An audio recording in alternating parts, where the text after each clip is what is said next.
everybody, and welcome to week 9.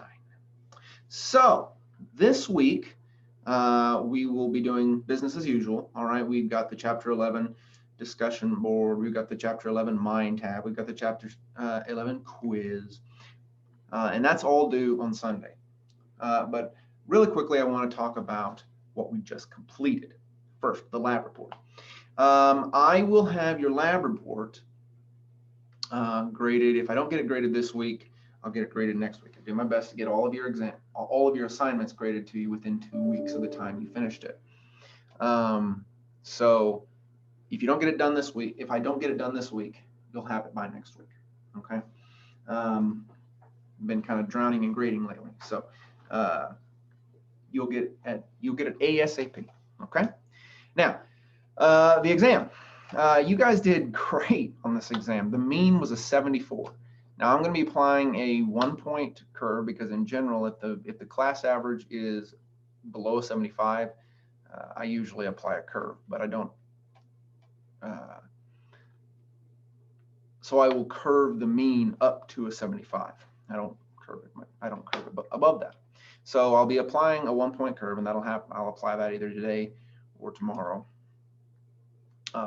But on average, you guys did great. There were only 4 items that the majority of the class didn't get. All right. One of those was about social comparison. So in a video, I mentioned how social comparison theory argues that people want to have the correct attitudes and correct abilities. And when they believe that there's an objective criterion for that, they will look to that objective criterion.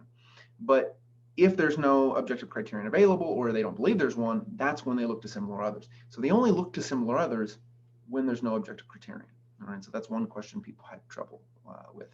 The second question that people had trouble with was a question about ideal and ought discrepancy. So in my videos, in my lectures, I talked about those. Remember that an ideal discrepancy exists when we're not who we hope and aspire to be. And an ought discrepancy exists when we're not who we feel responsible and obligated to be.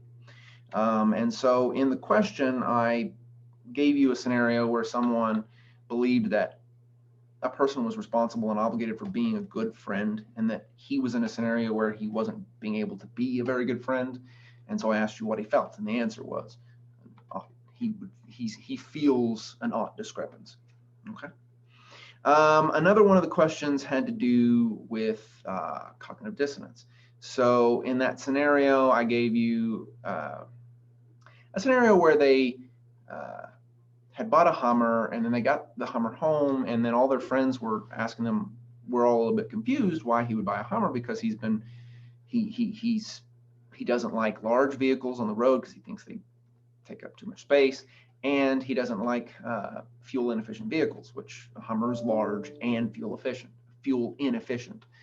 So he doesn't like fuel inefficient vehicles, and he doesn't like large vehicles, and yet he buys a Hummer. And so that they were all confused at why he would do that, right? And so I said, because people are cognitive misers, meaning they don't like to think, which of the following things is this person most likely to do? And then I gave you a list of things that he was likely to do. And think about, so if they're cognitively miserly, then they're going to do the thing that involves the least amount of effort. Okay. Well, one of them involved taking the Hummer back. Well, that involves doing something, changing what you're currently doing to go do something. That would have taken effort. Another option was looking for information to support the idea that he wasn't inconsistent. That involves looking for something. That involves looking for information. The other one was that all of the options were equally likely, and that's not the answer. The answer was change his attitude about fuel inefficient vehicles. Basically, the person doesn't have to go do anything. They don't have to go think about anything. They don't have to go look for anything to just change their attitude. They just change what they think, change how they evaluate it. And that's the answer. Okay. And then another question, I think, and this one's probably the most understandable why people missed, because people may not be savvy to the fact that, or may not have cued in on the fact that an attitude is just an evaluation, or not paid attention to that factor, right? An attitude is just an evaluation. An attitude can be based on all sorts of information, But an attitude is just an evaluation. It's just the extent to which someone likes or dislikes something.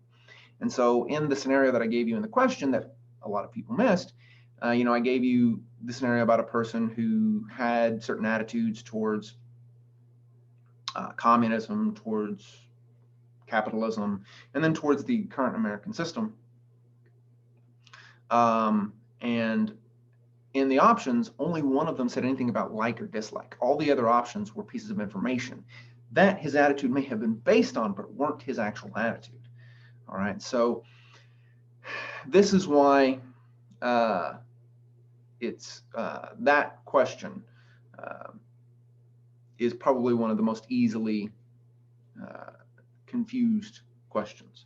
And so I'm thinking about I might revise it for the future, but and I might even think about giving some points back on it for everybody. But again, I wanted everybody to be clear on the distinction between an attitude and just pieces of information, right? An attitude is an evaluation, okay? Other than that, guys, everybody else, every other question, the majority of people got. You guys did really great on this exam, so good job. You should give yourself a round of applause. All right, guys, that is it for today's announcements. As always, if you have any questions, send them my way. If not, have a great one, and I'll see you next time. Take it easy, everybody.